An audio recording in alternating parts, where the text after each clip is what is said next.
My daughter-in-law and my son scoffed. "What is that poor woman doing here at the auction?" I remained calm and quiet. 30 minutes later, I raised my paddle and bought the luxurious $5 million mansion they were interested in and were fighting for.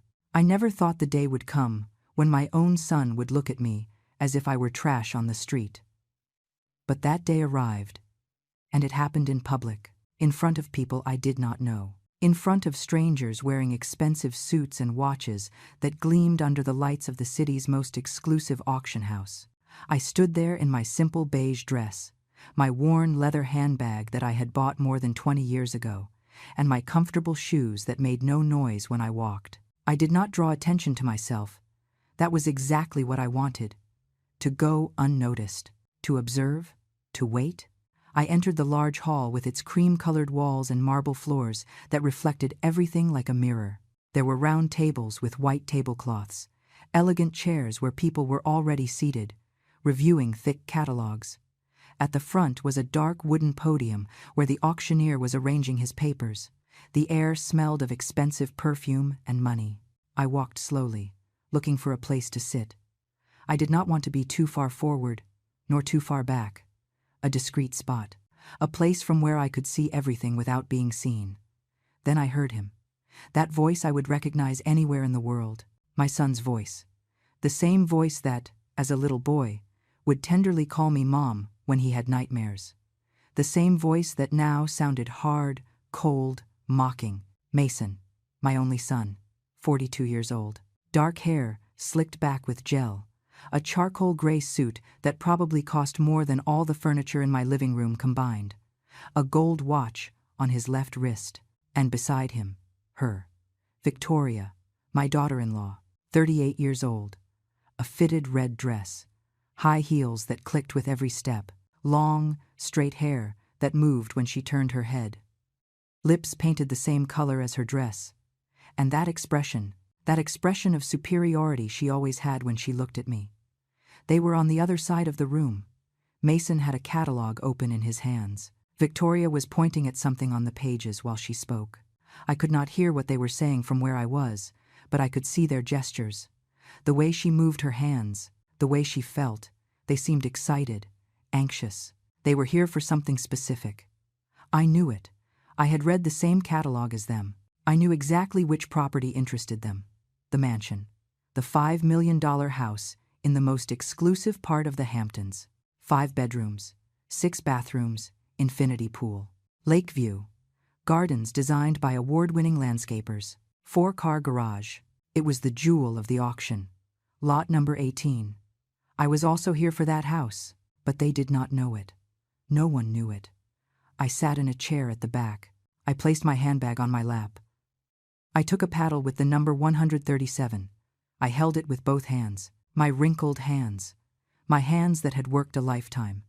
Hands that washed clothes by hand when Mason was little because we did not have a washing machine. Hands that cooked thousands of meals. Hands that cleaned other people's houses to pay for his private school, to pay for his books, to pay for everything he needed and more. The auctioneer banged his gavel. The room went silent. The auction began. The first lots were small properties. Apartments, plots of land. Things that did not draw much attention. People raised their paddles with boredom. Bids went up by $1,000 at a time. Nothing exciting yet. I looked forward, but my attention was on Mason and Victoria. They had not seen me. They were focused on their catalog. Victoria leaned toward Mason and whispered things in his ear. He smiled. That smile I knew as well. The smile of when he thought he had won something. The smile of anticipated victory. Then it happened. Victoria turned her head. Her eyes scanned the room, and she saw me. She saw me sitting there, with my simple dress, with my old bag, with my paddle in my hands. I saw her eyes widen a little more. I saw her mouth form a small O of surprise. Then I saw something worse. I saw her surprise turn into contempt, into mockery. She nudged Mason with her elbow. He turned around. He saw me. And in his face, I saw the same thing. I did not see the boy I raised. I did not see the son I hugged when he cried. I saw a stranger. I saw someone looking at me as if I had no right to be there, as if my presence were a mistake, an offense. Victoria laughed, a laugh she did not try to hide, a loud laugh that caused some people to turn and look at her. She covered her mouth with her hand, but her eyes were still laughing, still mocking. She whispered something to Mason. He shook his head, as if he could not believe it. As if my presence were the most absurd thing in the world. I did not move a muscle. I did not lower my gaze. I did not shrink in my chair. I looked directly at them, calmly, with the same tranquil expression I had maintained for years while they ignored me at family dinners, while they talked about their expensive trips without inviting me, while they planned their lives as if I did not exist. Victoria said something else to Mason. He nodded. Then, to my surprise, they got up. Both of them. They walked toward where I was. Their steps echoed on the marble floor. She with her heels, he with his Italian shoes that shone. They approached my table. They stood in front of me. Victoria looked me up and down. Her eyes scanned my dress, my bag, my shoes, everything. And in her gaze, there was something that hurt more than any direct insult. There was pity mixed with disgust, as if I were something pathetic that deserved compassion, but also repulsion. Mason spoke first. His voice was low but clear, low enough so the people nearby would not hear every word, but clear enough so I would not miss a single syllable. "Mom," he said, "what are you doing here?" It was not a question asked with curiosity. It was not a question asked with concern. It was a question asked with annoyance, with embarrassment, as if my presence shamed him, as if I were a problem that needed solving. "I came to the auction," I replied. My voice came out calm, steady, without tremors. Victoria let out a short laugh, a laugh that sounded like a bark. "To the auction," she repeated. She looked at Mason as if I had just said the most ridiculous thing in the world. "You? At a luxury property auction?" "Yes," I said. "Here I am." Mason ran his hand through his hair, a gesture he made when he was uncomfortable. "Mom, this isn't for you," he said. "These properties are very expensive. I don't know what made you think you could come here, but—" He left the sentence unfinished. "But I knew how it ended. But you don't have the money to be here. But this is for people like us, not for people like you. But you should leave before you make a fool of yourself." Victoria leaned a little toward me. She lowered her voice to almost a whisper. "What is that poor woman doing here at the auction?" she said. She said it as if it were a private joke with Mason, as if I were not sitting right in front of her, as if I couldn't hear her. I remained calm and quiet. I did not raise my voice. I did not stand up. I did not make a scene. I simply looked them in the eyes, first Victoria, then Mason, and I saw on their faces the same thing I had seen for the last 5 years since they got married: contempt, indifference, the absolute certainty that I was worth nothing, that I was just a burden, an insignificant poor old woman. "I came to participate in the auction," I repeated. My voice remained steady, remained calm. I held my paddle a little higher so they could see it, so they could see my number. 137. Victoria looked at the paddle as if it were a joke, as if I were playing a game I did not understand. "Mason, please," she said, turning toward my son. "Tell her to leave. This is embarrassing. People are staring at us." It was true. Some people at the nearby tables had turned to look at us. Not obviously, but with those quick, discreet glances people use when they want to observe without seeming nosy. I could see their eyes moving toward us and then feigning interest in their catalogs. Mason sighed. "Mom, seriously, don't make this harder. I know you've been lonely lately, and maybe you thought coming here would be a way to feel included or something. But this isn't a social event. This is a serious auction of very expensive properties. You can't just come and sit down as if you were going to buy something." "And why not?" I asked. The question seemed to disconcert him. "Why?" "Because you don't have the money, Eleanor," Victoria said, using my name, with that tone of condescension she always used. "We all know you live off your Social Security check, a check that barely covers your basic expenses. There is nothing wrong with that. But you have to be realistic. This is not your place." I said nothing. I just looked at them. Victoria was expecting an answer, a justification. Maybe she expected me to get defensive, to apologize, to get up in shame and leave. But I did none of that. I stayed seated, still, with my paddle in my hands, with my bag on my lap, with that calm that only comes after years of accumulated pain. Mason leaned in closer. He lowered his voice even more. "Mom, please, don't make me look bad. It's complicated enough that you show up here unannounced. People are going to think we are family, and that is going to put us in an awkward position." "We are family," I said.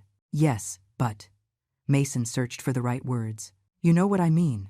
Victoria and I have a reputation to maintain. We have contacts here.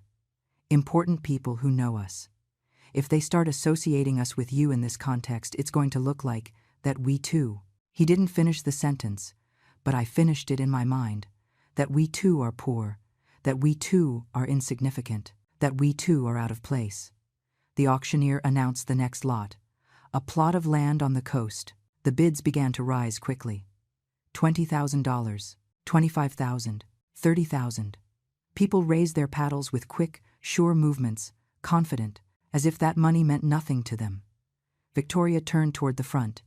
She stopped paying attention to me for a moment, but Mason was still standing there in front of me, looking at me with that mixture of frustration and impatience, as if I were a problem that needed to be solved as quickly as possible.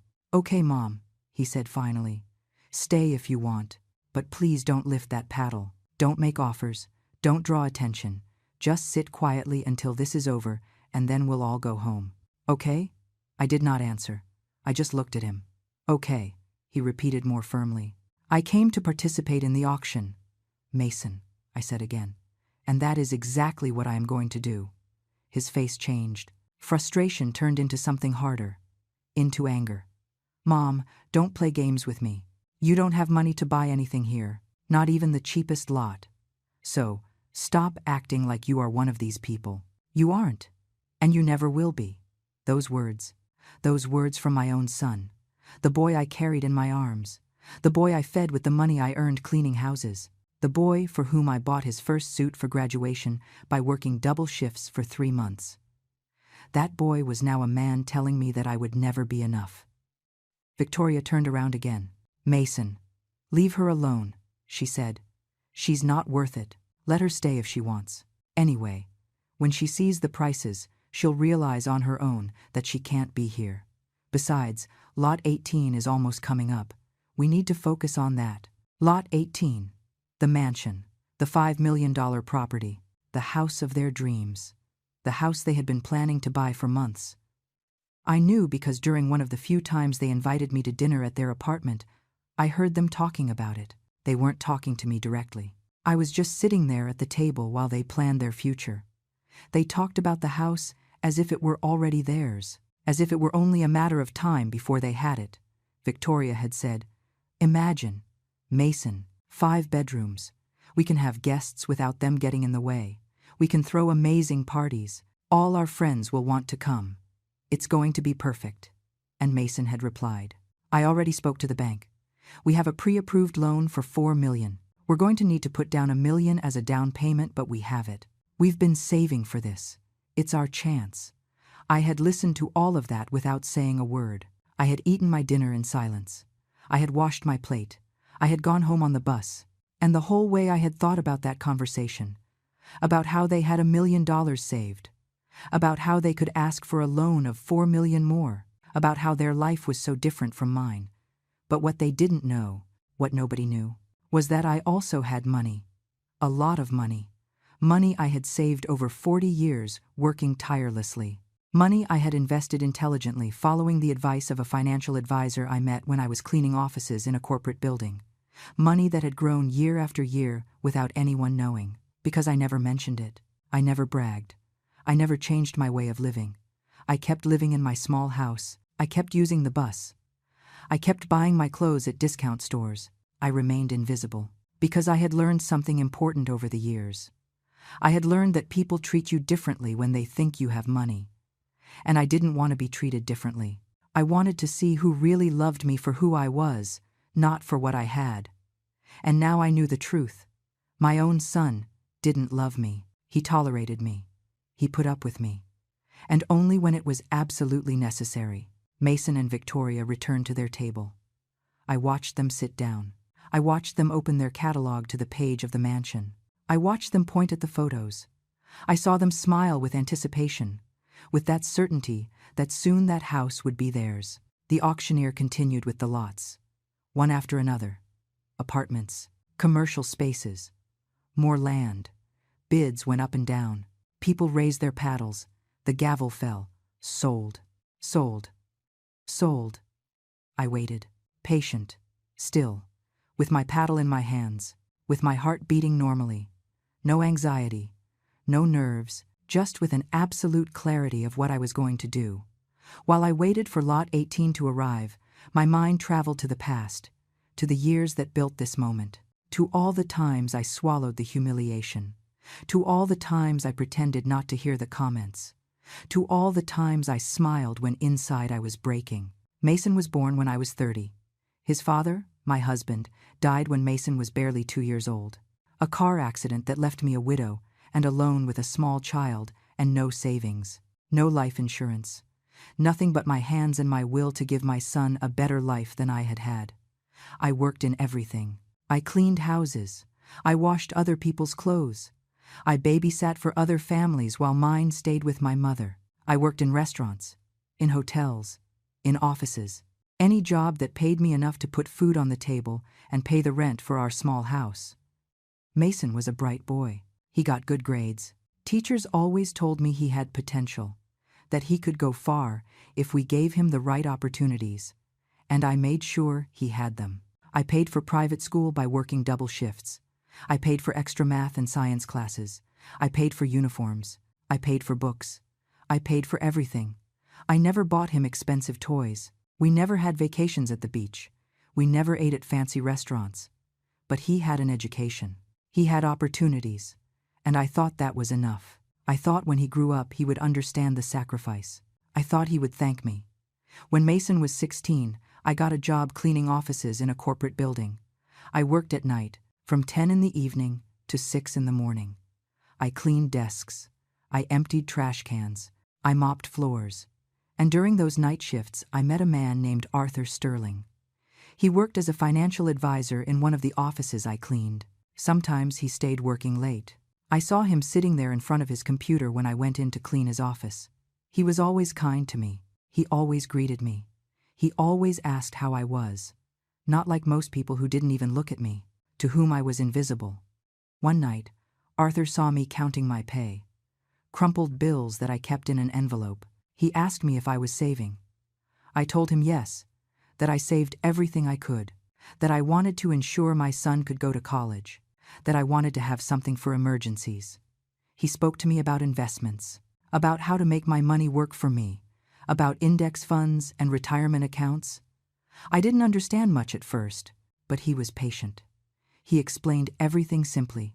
He helped me open my first investment account with $200 I had saved, and from that day, every month, without fail, I put money into that account. Sometimes it was $50, sometimes $100, depending on how much I could save. Arthur never charged me for his advice. He said he did it because he believed all people deserved financial security, not just the rich. Years passed. Mason finished high school. He got into college. He studied business administration. I kept working. I kept saving. I kept investing. My account grew, little by little, year after year. Compound interest worked its silent magic. Arthur called me every so often to review my investments, to adjust my portfolio, to make sure I was on the right track. When Mason graduated from college, I had saved almost $300,000, a fortune for me, more money than I had ever imagined having, but I didn't tell him. I didn't tell him anything because I wanted him to build his own life, to learn the value of work, not to depend on me. Mason got a good job at a tech company. He earned well, much better than I had ever earned. He moved into a nice apartment. He started wearing expensive suits. He started hanging out with people who had money. And he started to change. At first, the changes were subtle. He canceled our dinners because he had work commitments. He didn't answer my calls as quickly as before. When he came to visit me, he looked uncomfortable in my house. He looked at my old furniture, my faded curtains, my old television, and I could see in his eyes that he was ashamed. Then he met Victoria. She worked at the same company. She came from a family with money. Her father owned a chain of restaurants. Her mother was an interior designer. She had grown up in a big house with domestic help. She had never had to worry about money. When Mason introduced her to me, I knew immediately that she looked at me differently. She looked at me like I had been looked at my whole life by people like her, as if I were less, as if my poverty were contagious. During their dating period, Mason invited me less. Family dinners became rare. When there were important gatherings, I wasn't invited. When they got engaged, Victoria planned the whole wedding. I couldn't even give an opinion on anything. She chose the venue, the flowers, the menu, everything. And when they showed me the guest list, I saw they had put me at a table in the back, far from the head table, far from them. On the wedding day, Victoria wore a dress that cost more than I earned in a year. The reception was in an elegant hall with high ceilings and crystal chandeliers. There was French champagne, food prepared by renowned chefs, live music. Everything was perfect. Everything was expensive. And I was sitting there at my back table, in my simple dress bought at a discount store, feeling completely out of place. Mason barely spoke to me that day. He was busy with the important guests, with Victoria's friends, with the people who mattered. I didn't matter. I was just his poor mother, the woman who had raised him, but who was now an embarrassing reminder of where he came from. After the wedding, things got worse. Mason and Victoria moved into a luxury apartment. I was invited once. Only once. And during that visit, Victoria made my place very clear. She spoke to me with that sweet and condescending tone people use when they want to insult you while keeping up appearances. "Eleanor," she told me while serving me tea in a fine china cup, "I understand that for you this must be very different. I know you're not used to this kind of thing. But don't worry. You don't have to feel intimidated. We all come from different places. There is nothing wrong with being humble." Humble, that word. As if my entire life of work and sacrifice was just humility. As if I had chosen to be poor. As if I hadn't fought every day to get ahead. Mason was sitting there listening to everything. And he said nothing. He didn't defend me. He didn't tell his wife to stop. He just smiled uncomfortably and changed the subject. That was the last time they invited me to their apartment. After that, when we saw each other, it was always in public places. In restaurants they chose. Expensive restaurants where I felt out of place, where the menu had no prices, and I knew every dish cost more than I spent on food in a week. And during those dinners, they talked about their lives, about their trips to Europe, about their plans to buy a house, about their investments, about their successful friends.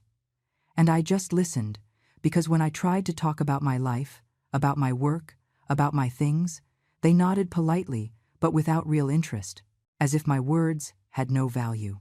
Meanwhile, my investment account kept growing. I kept working. I kept saving. I kept investing. Arthur called me every year with good news. "Your portfolio is growing well, Eleanor. You have done an excellent job. You have almost $1 million now. You should be proud." $1 million. I had $1 million, and my son thought I was poor, that I could barely survive on my pension, that I depended on the occasional charity he gave me when he remembered me.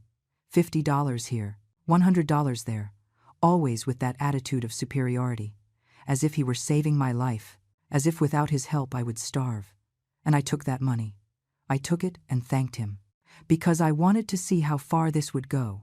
I wanted to see if one day he would ask how I really was, if I needed something more than money, if he missed me, if he thought of me, but he never did. The money was his way of quieting his conscience, of feeling that he fulfilled his duty as a son without having to invest time or real emotion in our relationship. I kept living in my small house, the same house where Mason grew up. 3 bedrooms, 1 bathroom, old kitchen, furniture that was over 20 years old. I could have moved to a better place. I could have renovated everything. I could have bought a car. I could have traveled, but I didn't. Because every time I thought about spending that money on myself, I thought about Mason, about how he would react if he knew the truth. And a part of me wanted to keep that secret. I wanted to see who he really was when he thought I had nothing to offer him. The answer was painful, but clear. When he thought I had nothing, he had no time for me. He had no interest. He had no love. 6 months ago, Arthur called me with news. "Eleanor," he told me, "your portfolio has reached $6 million. You have been one of my best clients. Your discipline and patience have yielded extraordinary results. You should think about enjoying some of that money. You've earned it." $6 million. Me, the woman who cleaned floors, the woman my daughter-in-law called a charity case, the woman my son avoided in public. I had $6 million.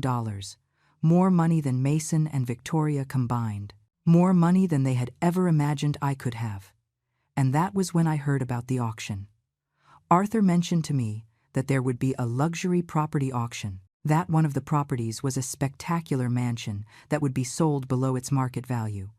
$5 million for a house worth almost $8 million. An incredible investment opportunity, he told me. I investigated the property. I saw the photos. I read the description. And something inside me moved. It wasn't just the house. It was what it represented. It was the chance to prove something. Not to Mason, not to Victoria, but to myself. To prove to myself that I had worth, that my life of sacrifice had meant something, that I was not the invisible woman they thought I was. Then, by chance, during one of those rare family dinners, I heard Mason and Victoria talking about exactly the same property, about the same auction, and I knew what I had to do. It wasn't revenge, or maybe it was, I'm not sure. I only know that something inside me said, "Go to that auction, buy that house. Show them who you really are." And here I was, sitting in this elegant hall, with my simple dress in my old bag, with my paddle number 137 in my hands, waiting for the perfect moment. The auctioneer announced Lot 17, a penthouse downtown. Bidding started at $500,000. It went up fast. 600,000, 700,000, 800,000. The tension in the room increased. People leaned forward in their chairs. Paddles went up with more speed, more urgency. Mason and Victoria didn't even pay attention. They were focused on their catalog, on the photos of the mansion. Victoria had a pen in her hand and had marked something in the margins. Numbers probably. Their bidding strategy.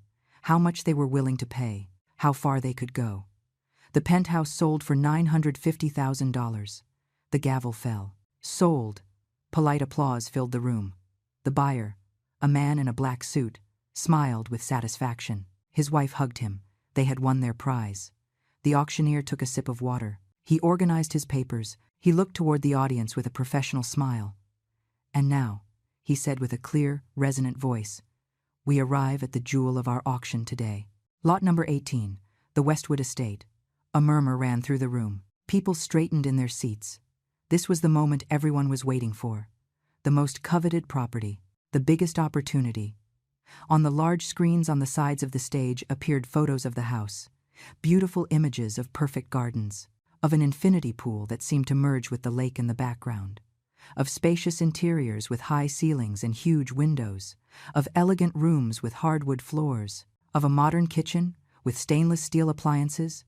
Of bathrooms with marble finishes.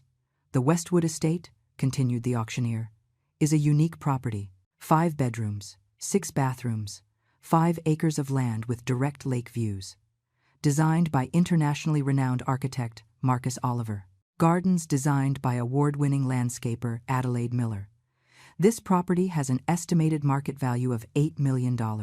Today we offer it with a starting price of $3 million. $3 million. An incredibly low starting price. That's why there were so many people here. That's why the hall was full. Everyone wanted a chance to get this house at a price below its real value. Victoria squeezed Mason's hand. I saw how their fingers intertwined. I saw how she smiled at him. I saw how she felt determined. They were ready, confident. Sure, that house would be theirs. "Who offers $3 million?" asked the auctioneer. Immediately, several paddles went up. 5, 10, 15 interested people. The auctioneer smiled. "Excellent. We have $3 million. Who offers $3,200,000? More paddles. The competition had begun. Mason raised his paddle. Victoria looked around, assessing the competition, seeing who the other people bidding were. trying to guess how much money they had. How far could they go?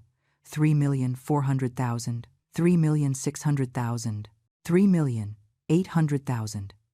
The bids went up in increments of $200,000. Fast, relentless. Some people started lowering their paddles.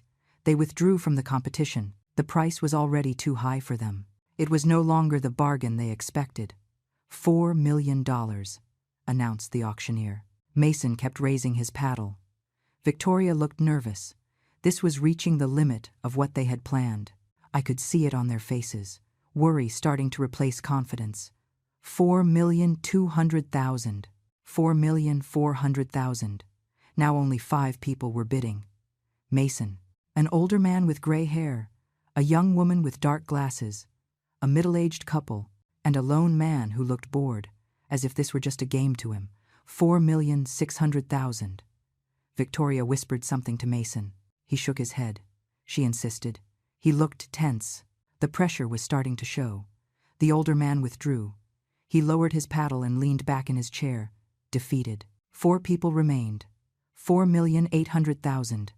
The young woman lowered her paddle too. 3 people. Mason, the couple, the lone man. $5 million, announced the auctioneer. His voice had a tone of excitement now. This was what he lived for these battles. To see who had more resources, more determination, more need to win. Mason raised his paddle, but his hand trembled slightly. Victoria looked pale. 5 million was their absolute limit. The million they had for the down payment, plus the 4 million loan from the bank. They couldn't go higher. They didn't have more. The middle-aged couple raised their paddle too. The lone man yawned and raised his with indifference. 5,200,000? asked the auctioneer. The silence that followed was heavy, dense, as if the whole room held its breath at the same time. Mason looked at Victoria. She shook her head. They couldn't. They didn't have any more money. They had reached their limit. The middle-aged couple looked at each other. The man whispered something. The woman nodded. They lowered their paddle. They were withdrawing. Only the lone man remained.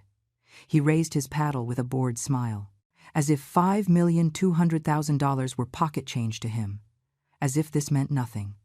5,200,000 going once, said the auctioneer, raising his gavel. Victoria had tears in her eyes. Mason clenched his fists on the table. They had lost. The house they wanted, the house they had planned, the house they already saw as theirs. It was slipping through their fingers. 5,200,000 going twice? I looked at my paddle. The number 137 written in black on a white background. My hands held it firmly. My old hands, my wrinkled hands, my hands that had worked so hard, that had cleaned so many floors, that had washed so many clothes, that had made so much sacrifice. These hands now held the power to change everything. 30 minutes had passed since Victoria scoffed at me, since she asked what that poor woman was doing here at the auction. 30 minutes since Mason told me this was not my place, that I would never be one of these people. 30 minutes of waiting in silence, of observing, of staying calm, of letting them believe they had won, that I was no threat, that I was just a poor old lady who didn't understand where she was. The auctioneer's gavel began to descend, and I raised my paddle. I raised it high, firm, without trembling, with all the dignity I had kept for 72 years of life, with all the strength I had accumulated over decades of being invisible, of being ignored, of being belittled. $5,300,000, I said. My voice sounded clear, strong. It resonated in the hall like thunder in the midst of silence. All heads turned toward me, all gazes locked on my face. The auctioneer lowered his gavel slowly. He looked at me with evident surprise. The entire room was in absolute shock. But no one was more surprised than Mason and Victoria. I saw my son's face turn white, as if he had seen a ghost, as if what had just happened were impossible, as if reality had shattered before his eyes. Victoria opened her mouth, but no sound came out. Her eyes opened so wide it looked like they were going to pop out. Her hand let go of Mason's. Her other hand flew to her chest, as if she couldn't breathe. The auctioneer recovered his composure quickly. He was a professional after all. "We have $5,300,000 from the lady in the back," he announced. Does anyone offer 5,400,000? The lone man looked at me. He assessed the situation. He looked at the auctioneer. He looked at his catalog. And then, to my surprise, he smiled. A genuine smile, as if he appreciated what he had just witnessed, and he lowered his paddle. He was withdrawing. The house was mine if no one else bid. 5,400,000, repeated the auctioneer, looking around the room. Total silence. No one raised their paddle. No one dared. The price was already high, and the determination on my face probably told them that I would go higher if necessary. Much higher. 5,300,000 going once, said the auctioneer. Mason stood up abruptly. His chair made a loud noise against the marble floor. "Mom!" he shouted. "What are you doing?" I didn't look at him. I kept my eyes on the auctioneer. My paddle remained raised, firm, unwavering. 5,300,000 going twice, continued the auctioneer, ignoring the interruption. He was used to drama at these auctions. This probably wasn't anything new to him. "Mom, please," said Mason, walking toward me. People turned to look at him. Victoria followed him. Her heels clicked loudly on the floor. She looked hysterical, broken, as if her world were collapsing. "Sir," said the auctioneer, addressing Mason with a firm tone, "please return to your seat. The auction is in progress." "But she is my mother," protested Mason. "She can't pay that. This is a mistake. She doesn't have that money. Please, you have to stop this." The auctioneer looked at me. "Ma'am," he asked with professional courtesy, "are you making a serious offer? Do you have the means to complete this transaction?" "Yes," I replied with a calm voice. "I have the means." "My offer is serious." "Liar!" shouted Victoria. "She has nothing. She lives on a miserable pension. She can't buy a $5 million house. This is ridiculous." The auctioneer frowned. "Ma'am," he said, addressing Victoria, "please control yourself or I will have to ask you to leave the room. This is a serious auction. All participants have been previously verified. If the lady has her paddle, it is because she has met the necessary financial requirements." It was true. Before the auction, all participants had to present proof of funds. I had brought a letter from my bank certifying that I had more than $6 million in liquid assets available. The auction staff had verified everything. That's why they had given me my paddle. That's why I was here. Because I had proven I had the money. But Mason and Victoria knew nothing of that. To them, I was poor. To them, this was impossible. To them, their reality was shattering piece by piece. "It can't be," muttered Victoria. "It can't be. This isn't happening." Mason looked at me with eyes full of confusion, of shock, of something that might have been pain but was probably just disbelief. "Mom," he whispered, "where did you get that money?" I finally looked at him. I looked him in the eyes. The same eyes that as a child looked at me with love. The same eyes that now looked at me as if I were a stranger, an imposter, someone who shouldn't be here. "I saved," I told him simply. "For 40 years. I invested. I worked. I sacrificed. While I raised you. While I paid for your school. While I gave you everything you needed. I was also building my own future. A future I never shared with you because I wanted to see who you really were. And now I know." His eyes filled with something. Shame, perhaps. Or maybe just shock. I'm not sure. I didn't really care. The auctioneer banged his gavel against the podium. 5,300,000 going 3 times, he asked for the last time. No one said anything. No one raised their paddle. The entire room watched us. This was the drama people would remember. The story they would tell. The old woman no one noticed. The one who seemed poor. The one who raised her paddle at the end and beat everyone. The gavel fell. The sound resonated like a gunshot. "Sold," announced the auctioneer. "To bidder number 137 for $5,300,000. Applause. The room erupted in applause. I'm not sure if they were applauding the sale or the spectacle they had witnessed, but they applauded. Loudly. Long. I lowered my paddle slowly. My hands no longer trembled. My heart beat normally, calm, as if I had just done something completely ordinary, as if I had just bought bread at the store. Not a $5 million mansion. Victoria dropped into her chair. She covered her face with her hands. Her shoulders shook. She was crying, crying from rage, from frustration, from humiliation, because she had been humiliated. In public, by the poor mother-in-law she had despised, by the old woman she had called a charity case, by the woman she thought would never be a threat. Mason remained standing, looking at me, speechless, not knowing what to say, not knowing what to do. Everything he thought he knew about me had been a lie, or not exactly a lie, but an incomplete truth. I had let him believe what he wanted to believe, and he had chosen to believe the worst. The auction staff approached me with papers, documents I needed to sign, purchase forms, payment instructions. They explained the process with professional and courteous voices. I had 3 days to transfer the money. Then the property transfer process would begin. Everything was standard. Everything was normal. As if buying a $5 million mansion was something I did every day. I signed the papers with a steady hand. My signature looked small on those elegant documents.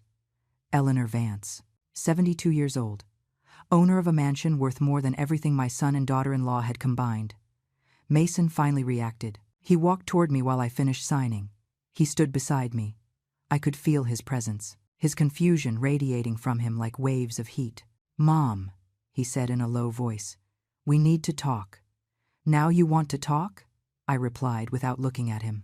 I kept reading the documents, verifying every line, every number. "Please," he insisted, "I need to understand what is happening. Do you really have that money? How is it possible?" I looked up at him. I looked him directly in the eyes. "How is it possible?" I repeated. "It is possible because I worked my whole life, because I saved every penny I could, because I didn't spend my money on expensive clothes or fancy restaurants or luxurious vacations, because I invested intelligently, because I was disciplined, because I had a plan. Does that answer your question?" He ran his hand through his hair, a nervous gesture he had done since childhood. "But why didn't you ever tell me? Why did you live as if you had nothing?" "Because I wanted to see who you really were," I replied. "I wanted to see how you treated me when you thought I had nothing to offer you, and now I know. Now I know exactly who my son is." His eyes filled with something that looked like pain. "I didn't," he started to say. "It wasn't my intention." "It wasn't your intention, what?" I interrupted him. "It wasn't your intention to be ashamed of me? It wasn't your intention to avoid me in public? It wasn't your intention to let your wife humiliate me? It wasn't your intention to treat me as if I were a shameful burden in your perfect life? Mom, please." He lowered his voice even more. "People are watching us." And there it was, his real concern. Not that he had hurt me, not that he had been a bad son, but that people were watching us, that this was embarrassing for him, that his image was being damaged. "Let them watch," I said calmly. "I don't care what people think anymore. For too many years I cared. For too many years I made myself small so you would feel big, so you wouldn't be ashamed of your poor mother. But that is over." I finished signing the last document. The auction representative handed me a folder with copies of everything. He gave me a card with his contact information. He congratulated me on my purchase. He told me that the Westwood estate was an exceptional property, that I was going to love it. "Thank you," I told him. "I am sure I will." Victoria appeared on my other side. Her makeup was ruined by tears. Her face looked broken, ugly even. The beauty she normally projected had disappeared under the weight of rage and humiliation. "This isn't fair," she said with a trembling voice. "We wanted that house. We've been saving for years. We had everything planned. You can't just show up and take it from us." "I didn't take anything from you," I replied. "This was an open auction. Everyone had the same opportunity. You bid, I bid more. That is how auctions work." "But you knew we wanted it," continued Victoria. "You heard us talking about it. You came here specifically to ruin it. This is revenge. This is cruel." I stood up. I took my handbag. I held my folder with the purchase documents. I looked Victoria directly in the eyes. "Revenge," I said slowly, "would be doing to you what you did to me. It would be humiliating you in public, calling you poor, asking what you are doing here, treating you like you are worth nothing. But I didn't do that. I simply bought a house I wanted. A house I can afford. A house that will be mine. If that hurts you, maybe you should ask yourselves why. You did this on purpose, spat Victoria. You came here to hurt us. I came here, I told her, to buy a property, to exercise my right like any other person in this room. The fact that you feel hurt is not my problem. It is yours. Mason intervened. Mom, listen, I know we have made mistakes. I know we haven't treated you well. But we can fix this. We can talk. We can. We can what? I asked. You can treat me well now that you know I have money? You can respect me now that I bought a house more expensive than the one you could afford? You can love me now that it turns out I am not the poor old woman you thought I was? The silence that followed was devastating, because Mason could not deny what I had just said, because it was the truth, and we both knew it. His renewed interest in me was not because he finally realized he had treated me badly. It was because I now had something he wanted: respect, money, status. People in the room were still watching. Some pretended not to. Others looked openly. This was better than any soap opera. It was real drama, raw, painful. Victoria took a step toward me. Her expression changed. It softened. She tried to smile through her tears. Eleanor, she said, using that sweet and fake tone I knew so well. I know we have had our differences. I know I haven't always been the best daughter-in-law. But we are family. And family forgives. Family supports each other. Maybe we could start over. Maybe we could.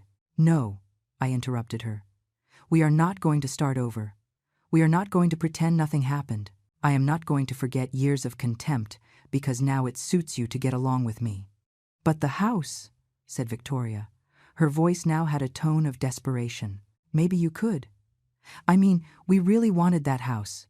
We planned our whole life around it. Maybe you could sell it to us. We would pay you what you paid, plus a little extra. We could make a deal. I almost laughed. Almost. But the moment was too serious, too important. Sell you the house, I said. The house I just bought? The house I bid for specifically because I wanted it? Why would I do that? Because we are family, replied Victoria quickly. Because you are Mason's mother. Because you love us? There it was. Emotional manipulation. The attempt to use maternal love as a weapon, as leverage to get what they wanted, because they knew that for years that had worked, that I had yielded again and again, that I had sacrificed my own happiness for Mason's, that I had put his needs before mine. But those days were over. I love you both, I said slowly. I loved my son. I loved the boy I raised, but that boy no longer exists. The man standing in front of me now is someone I don't recognize, someone who shames me, not because he is poor or rich, but because he lacks something fundamental. He lacks kindness, compassion, gratitude. Mason recoiled as if I had hit him. Mom, he whispered. I'm not going to sell you the house, I continued. I'm going to live in it. I'm going to enjoy it. I'm going to wake up every morning with a view of the lake. I'm going to swim in that infinity pool. I'm going to walk through those perfect gardens. I'm going to make that house my home. The home I deserve after a lifetime of work. The home I never allowed myself to have because I was always saving, always sacrificing, always thinking of others before myself. Victoria opened her mouth to protest, but I raised my hand. I wasn't finished. And every time I look at that house, I said, I'm going to remember this moment. I'm going to remember how you treated me. I'm going to remember the humiliations, the contempt, the mockery. And I'm also going to remember that I survived, that I overcame, that I won. Not because I beat you, but because I finally won myself back. Because I finally gave myself permission to be more than just a mother, more than just a servant to the needs of others. I gave myself permission to be Eleanor, just Eleanor, and that is enough. The room remained silent, a silence so deep I could hear my own breathing. I could hear the beating of my heart, calm, steady, without fear, without regret, only absolute certainty that I had done the right thing.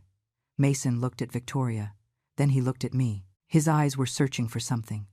Maybe he expected me to give in, to say it was a joke, that this was all a misunderstanding, but I said nothing more. I had already said everything I needed to say. "This is insane," said Victoria finally. Her voice was now hard, cold. The sweet and manipulative tone had disappeared. Now only rage remained. "You don't need a house like that. You are a simple person. What are you going to do in a 5-bedroom mansion? You're going to be alone there. It's going to be too big for you, too empty." "I prefer to be alone in an empty mansion than surrounded by family who despises me," I replied. The sentence fell like a bomb between us. Victoria took a step back, as if I had slapped her. Mason closed his eyes. When he opened them again, there were tears in them. Tears he did not shed, but that were there, shining, threatening to fall. "We never despised you," he said with a broken voice. "Never."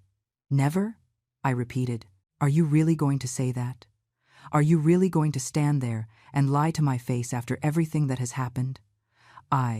He searched for the words. It wasn't contempt, it was just, we were different. We lived different lives. I didn't know how to treat me with basic respect. I interrupted him. "How to invite me into your life? How to introduce me to your friends without shame? How to include me in your plans? It's not that hard, Mason. It doesn't require money. It doesn't require status. It only requires love. And that is exactly what you didn't have for me." An older man, who had been sitting nearby, approached. "Excuse me," he said with a kind voice. "I just wanted to tell you that you made an excellent purchase. The Westwood estate is an extraordinary property. My wife and I considered it, but we decided it was too big for us. I'm glad you found someone who really appreciates it." "Thank you," I told him. "I really appreciate it." He nodded. He looked at Mason and Victoria with an expression I couldn't completely decipher. Maybe disapproval, maybe pity. Then he walked away. But that small gesture of validation from a stranger meant more to me than anything my son could say at that moment. Victoria turned to Mason. "Let's go," she said. "There's no point in staying here. We already lost. It's clear your mother has decided to be selfish, that she has decided to punish us for reasons she invents in her head. We can't reason with someone like that." Selfish. The word came out of my mouth with a bitter laugh. Me, who worked 3 jobs to pay for your private education, Mason. Me, who didn't buy new clothes for years to save money for your college. Me, who sacrificed every day of my life to give you opportunities I never had. I am the selfish one? "That was your choice," said Victoria. "No one forced you to do all that. You decided to have a child. You decided to raise him. Those were your decisions. Now you can't use that as an excuse to emotionally manipulate us." Her words were like knives, sharp, designed to wound. And they did. For a moment, I felt the air escape my lungs, my heart contracting. But then I remembered where I was. I remembered what I had just done. I remembered that I now had the power, not them. "You're right," I said calmly. "Those were my decisions, and this is also my decision. The decision to no longer allow you to treat me like trash. The decision to live the rest of my life with dignity, with respect, with peace." Mason finally spoke. His voice was barely a whisper. "I'm sorry, Mom. I really am sorry. I didn't realize. I didn't know you felt this way." "You never asked," I replied. "In 5 years of marriage. Never once did you ask me how I felt, how I was, what I needed. You just assumed I was fine, that I was happy with the crumbs of attention you gave me, with the occasional dinners where you ignored me, with the money you gave me as if it were charity. I thought I was helping you," said Mason. "I thought you needed that money." "I never needed it," I told him. "Every penny you gave me I saved. I never spent it, because it wasn't about the money. It was about seeing if you would ever wonder why I wasn't spending it, if you would ever be curious about my life, about my finances, about anything beyond your assumption that I was poor and helpless." The auction staff began to pack up. People were starting to leave. The event was over. Only a few scattered groups remained. Some watched us with poorly concealed curiosity. Others pretended not to notice the family drama unfolding in the middle of the elegant hall. "Mom?" Mason tried once more. "Can we go somewhere to talk?" "Alone, without all this, without people watching. There is nothing left to talk about," I replied. "Everything I needed to say, I already said. Everything I needed to do, I already did." Now I just want to go home. To my old house, while I wait for the new one to be ready. And us? Asked Victoria. Her voice now had a different tone. It wasn't rage anymore. It was something closer to panic. What are we supposed to do? We spent all our money preparing for that house. We made plans. We promised our friends we'd throw a housewarming party. How are we going to explain that we lost it? That is not my problem, I said. You will have to find another house. Another opportunity. Just like I had to find a way to survive when I was left a widow with a small child and no money. Just like I had to find the strength to work multiple jobs when I was so tired I could barely stand. Life doesn't always give us what we want. Sometimes we have to accept what comes and move on. But you could help us, insisted Victoria. You have money. You have more than you need. Could you? No, I interrupted her firmly. I am not going to help you.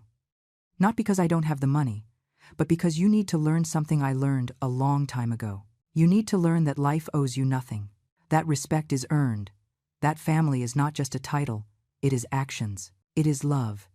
It is being present.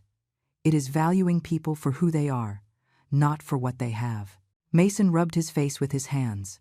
When he lowered them, he looked defeated, tired, as if he finally understood the magnitude of what he had lost. And it wasn't the house. It was something much more valuable. It was his mother. It was the relationship we could have had if he had chosen differently. So that's it, he asked. Are we nothing to you anymore? You are what you always were, I replied. My son and my daughter-in-law. But that no longer means what it used to mean. It no longer means I will accept whatever treatment you give me. It no longer means I will sacrifice my happiness for yours. It no longer means I will make myself invisible so you can shine. What does it mean then? Asked Mason. It means that if you want to have me in your lives, it will be on my terms. It means you will treat me with respect, with consideration, with the love a mother deserves. And if you can't do that, then it's better we go our separate ways, because I am no longer going to accept less than I deserve. Victoria let out a bitter laugh. This is unbelievable, she said.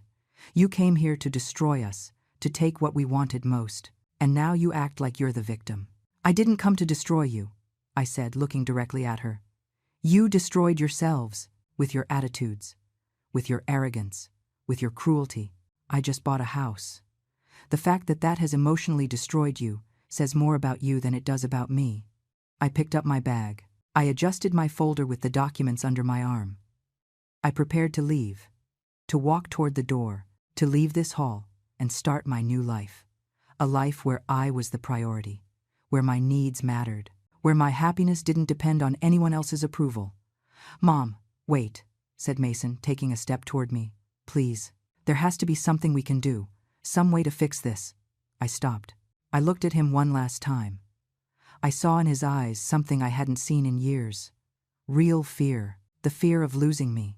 Not for convenience, not for money, but because maybe, finally, he was realizing what it really meant not to have me in his life. There is something you can do, I told Mason. You can think. You can reflect on how we got here. You can ask yourself why a mother who loved her son more than anything in the world decided it was enough. You can examine your actions, your words, your attitudes. And maybe, if you really do that hard work of looking in the mirror honestly, you might understand. Understand what? He asked.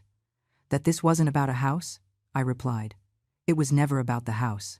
It was about dignity, about respect, about recognizing that I am a person with value, not just your mother, not just the woman who raised you, but Eleanor, a complete woman, with dreams of her own, with desires of her own, with the right to live her life on her own terms. But we always knew, protested Mason weakly. We always knew you were a person. Really? I asked. Then why did you never ask me about my dreams? Why did you never ask what I wanted to do with my life beyond being your mother? Why did you assume I was content living in that small house, wearing old clothes, taking the bus, being invisible? Because we thought that was what you wanted, said Victoria. We thought you were happy like that. Happy? I repeated the word, as if it were bitter on my tongue. I wasn't happy. I was resigned. I had accepted my place. I had accepted being small. I had accepted that my life of sacrifice was all I would have. Until one day, I woke up and realized I didn't have to accept that I had worked, that I had saved, that I had options, and that it was time to choose myself. The hall was now almost empty. Only we remained, and a couple of employees cleaning discreetly. The lights seemed brighter without all the people. The space felt bigger, colder. Our voices echoed against the walls differently. "Look, Mom," said Mason with a tired voice. "I understand you're upset. I understand we made mistakes. But this thing of buying the house we wanted, this thing of humiliating us in public, this isn't like you. This isn't what a mother who loves her son would do." "And what is a mother who loves her son like?" I asked. "Is she someone who lets herself be stepped on? Someone who accepts any treatment without complaining? Someone who sacrifices everything, even her dignity, for that son's happiness? Because if that's what you believe, then you have a very distorted view of love." "I didn't mean that," said Mason quickly. "But you said it," I replied, "and that is part of the problem. For years, your view of me has been of someone who exists to serve you, to make your life easier, to disappear when I'm not convenient and appear when you need me. That is not a relationship. That is usage." Victoria crossed her arms. "Honestly," she said with a cold tone, "I think you're being dramatic. I think you're turning this into something bigger than it is. All children distance themselves from their parents when they grow up. It's natural. It's healthy. It doesn't mean we don't love you. It just means we have our own lives. Distancing is one thing," I told her. "Despising is another. When you saw me here today, your first reaction wasn't surprise or curiosity. It was mockery. It was asking what that poor woman was doing here. Those were your words. You didn't worry about how I got here. You didn't wonder if I needed help. You just assumed I didn't belong and decided to make that very clear." She opened her mouth to protest but closed it. She had no defense. Because it was true. I had heard her. Everyone had heard. And there was no way to deny what she had said. "My decision to buy this house," I continued, "was not to hurt you. It was to save myself. For too long I have lived under the weight of being who you wanted me to be. The poor mother. The humble mother. The mother who causes no problems. The mother who settles for any crumb of attention. But that woman no longer exists. She died today, in this hall. And in her place stands a woman who finally understands her own value." "And what value is that?" asked Victoria sarcastically. "The value of your bank account?" "The value of having survived," I replied without getting upset. "The value of having raised a son alone. The value of having worked until my body screamed in pain but kept going because I had to. The value of having turned $200 into $6 million through discipline and intelligence. The value of having maintained my humanity even when the world tried to strip it from me. That is my value, and it has nothing to do with money. Money is just a tool that gives me freedom. Freedom to choose, freedom to say no, freedom to live." Mason sat in one of the chairs. He looked defeated, broken even. "I don't know what to say, Mom," he muttered. "I don't know how to fix this." "Maybe it can't be fixed," I said softly. "Maybe some things once broken don't go back to being what they were. Maybe the best we can do is accept that you made mistakes, that I made decisions, and that now we have to live with the consequences." "So, that's it?" he asked, looking at me with moist eyes. "You don't want to have a relationship with me anymore?" "I didn't say that," I replied. "I said that if you want a relationship with me, it's going to be different. It's going to be on my terms. You're going to have to show me with actions, not just words, that you value my presence in your life. You're going to have to treat me with the respect I deserve. And you're going to have to accept that I am no longer the mother you can ignore when it suits you." "And how do we do that?" asked Mason. "How do we show that?" "That is something you have to figure out," I replied. "I am no longer going to do the emotional work for you. I am no longer going to make things easy for you. I am no longer going to be the one chasing the relationship. If you want to have me in your lives, you're going to have to make an effort. You're going to have to show up. You're going to have to be consistent. And you're going to have to do it without expecting anything in return." Victoria snorted. "So basically, you want us to crawl back to you, to beg you, to treat you like you're some kind of queen." "No," I said calmly. I want you to treat me like a human being, with basic respect, with consideration, with kindness. If that seems to you like treating me like a queen, then the problem isn't me. The problem is that your bar is so low that basic respect seems excessive to you." She didn't answer. She just looked at me with rage, with resentment, with that look that clearly said she blamed me for everything, that I was the villain in her story, that I had ruined her perfect plans. And maybe she was right, in a sense. I had ruined her plans. But only because her plans included continuing to trample on me. I turned to leave. I took a few steps toward the door, then I stopped. There was something else I needed to say, something important. I turned to look at them one last time. "You know," I said, "for a long time I wondered what I had done wrong. Why didn't my son love me the way I loved him? Why wasn't I enough? Why didn't my sacrifices matter?" And I blamed myself. I thought maybe I hadn't been a good mother, that maybe I had failed in some fundamental way. I paused. I took a deep breath. But today I realized something. It wasn't my failure. I did everything I could with what I had. I was the best mother I could be. The problem wasn't that I wasn't enough. The problem was that you never learned to value what you had. You never learned gratitude. You never learned humility. And that is not my responsibility to fix. That is your work. "Mom," whispered Mason. A tear finally fell down his cheek. "I'm sorry. I really am sorry." "I know," I said. "And maybe someday that I'm sorry will mean something. Maybe someday you will be willing to do the real work of changing, of being better, of being the son I needed you to be. But until that day comes, I am going to live my life. I am going to enjoy my new house. I am going to do the things I always wanted to do, but never allowed myself. I am going to travel. I am going to read. I am going to rest. I am going to be happy." "Without us?" asked Mason with a broken voice. "If necessary," I replied. "Yes, without you." Because I learned something important today. I learned that being alone is better than being accompanied by people who make me feel lonely. I learned that peace is more valuable than dysfunctional family. I learned that I deserve more. And finally, I am ready to claim it. I walked toward the door of the hall. My steps echoed on the marble. Firm, sure, without doubt. Every step took me away from them, from the humiliation, from the pain, and brought me closer to something new, something I didn't completely understand yet, but that felt like a promise in my chest. Behind me, I heard Victoria say something in a low voice. "Mason." I couldn't hear the exact words, but the tone was clear.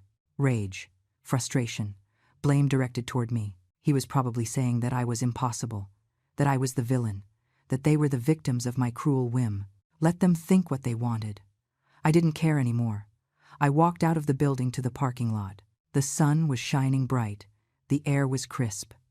I took a deep breath. It smelled of freedom, of a new beginning, of infinite possibilities that before I hadn't allowed myself to imagine. I walked to the bus stop. I could have called a cab. I could have ordered a luxury car service. Now I had money for that. But I wanted to take the bus, one last time from this place, one last time as the woman I had been, because starting tomorrow, everything would be different. The bus arrived 15 minutes later. I got on. I paid my fare. I sat in my usual seat, near the window. The driver recognized me. He greeted me with a smile. He didn't know what had just happened.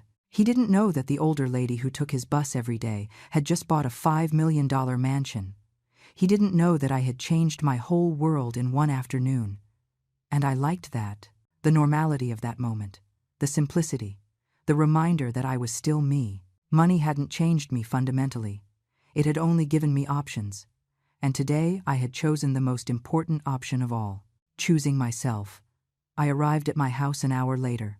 The same small house where I had lived for 40 years. 3 bedrooms, 1 bathroom, old kitchen, worn furniture. But it was mine, and it had been my refuge for so long. My safe place when the world was too hard. I went in. I closed the door behind me. Silence enveloped me. A different silence than the one in the auction hall. This was a familiar silence, comfortable, full of memories, of years lived, of tears shed, of laughter shared when Mason was little, of lonely nights after he grew up and left. I sat on my old sofa. I put the folder with the house documents on the coffee table. I looked at those papers, physical proof of what I had done, of the decision I had made, of the life I had claimed. My phone rang. It was Mason. I looked at his name on the screen. For 30 seconds I let it ring without answering. Part of me wanted to answer, the maternal part that never dies completely no matter how much they hurt you. But the stronger part of me, the part that had been born today in that hall, told me to wait. I didn't answer. The phone stopped ringing. 2 minutes later, a text message. "Mom, please, we need to talk. Not like this. Not this way." I didn't reply. I put the phone face down on the table. There would be time for conversations later, or maybe there wouldn't be. But right now, I needed silence. I needed to process. I needed to simply be. The following days were strange. I went back to my normal routine. I woke up early. I made my coffee. I read the newspaper. I went for a walk. I went to the market. I did the simple and ordinary things I had always done. But everything felt different, as if I were watching my life from the outside, as if I were an actress playing the role of my old life while my new life waited in the wings of the stage.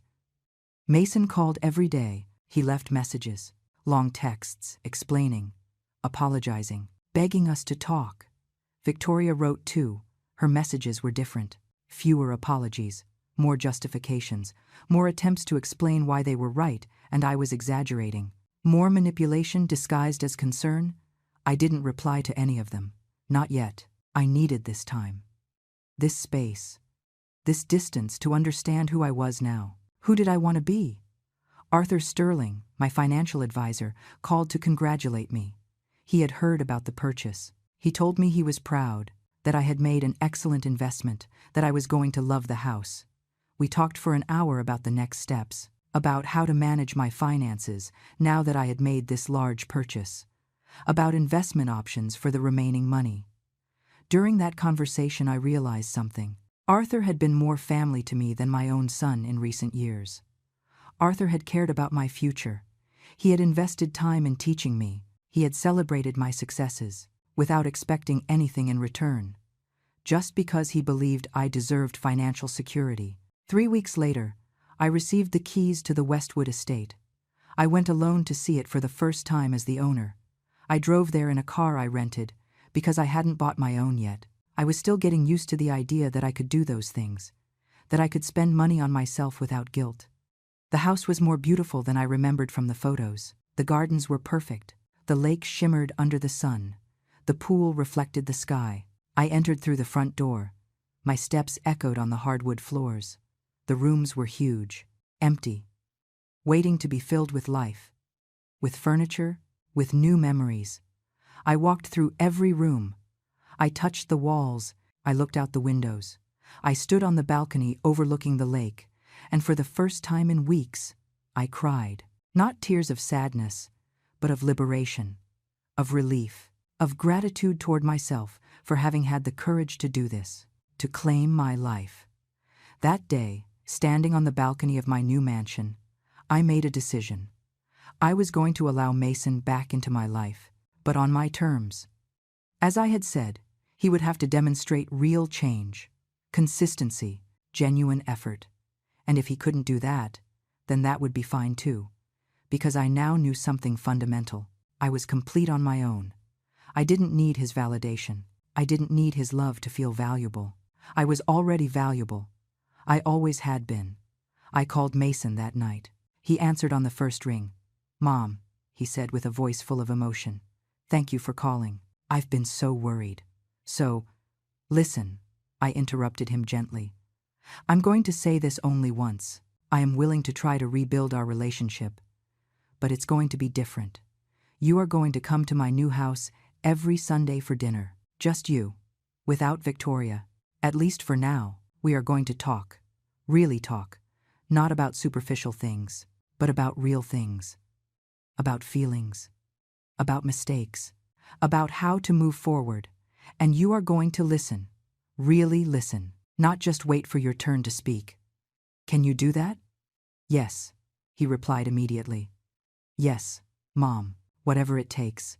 I will do whatever it takes. And Mason," I added, "if you come, You have to come because you really want to fix this. Not because you feel an obligation. Not because you want something from me. But because you understand that you hurt me and you want to be better. Do you understand? I understand, he said with a trembling voice. I promise. Good, I said. Then I'll see you Sunday. At 6 in the evening, I'll send you the address. I hung up the phone. I didn't know if this would work. I didn't know if Mason could really change. I didn't know if our relationship could heal. But I knew I was trying on my own terms, and that was enough. The following months were of transformation.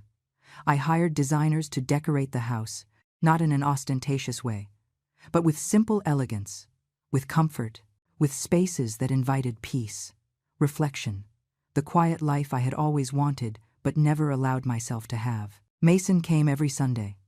At first, the conversations were awkward, tense, full of long silences.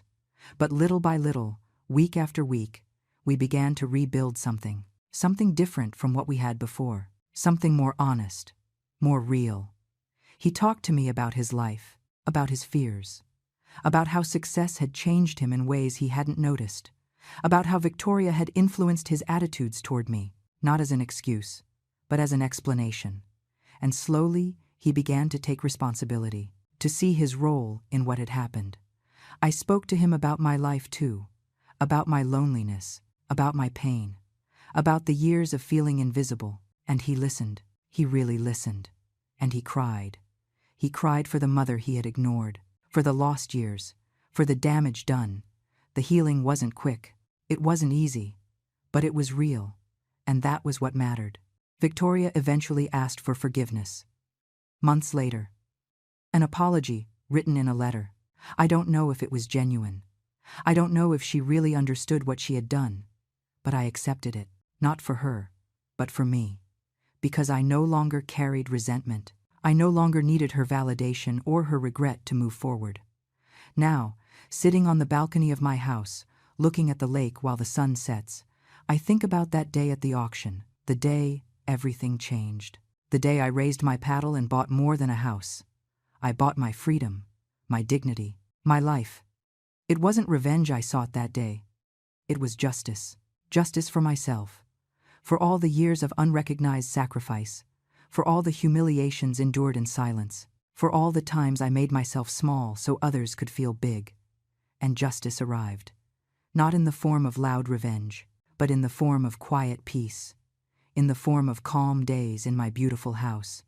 In the form of relationships rebuilt on honest terms.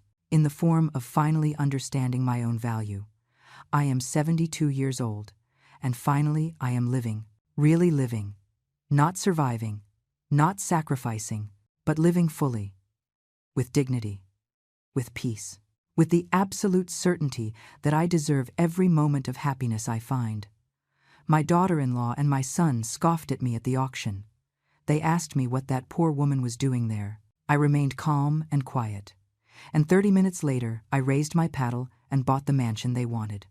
But more important than that, I bought myself back. And that is priceless.